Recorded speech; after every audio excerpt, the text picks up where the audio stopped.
Jam me Neilin, shqiptari më i çuditshëm në glob. Është i punësuar në 2 restorante 8500 kilometra larg njëri tjetrit. Ky është restoranti i parë te Neili, që është një tavernë në Zogaj, me këtë pamje spektakolare këtu.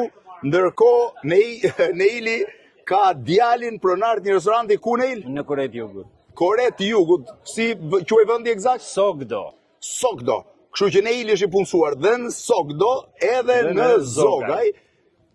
Punoje në kuzhinë kur ishe në Kore? Patjetër. Qa bëje në kuzhinë në Kore?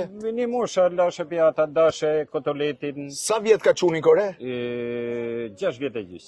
6 vjet e gjys. Po si iku në Kore? Iku në Kore, shkoj në Maltë, punojnë të një restorant, jetoj i vjet e gjys, pastaj u njoft me një koreane. Erdhën në Shqipëri, tash jetojnë në Kore. Koreania u knaq Shqipëri? U knaq shumë. Tani prej 6 vjetësh janë në Kore, kanë dhe restorantin e tyre. Dhe Neili është i punësuar dhe ke restoranti atje, edhe tek taverna këtu që e ka një nga më të bukrat në Zogaj. Imagjinoni, vetëm me shqiptarët mund bëj vaki kjo, që tjetë të dyja.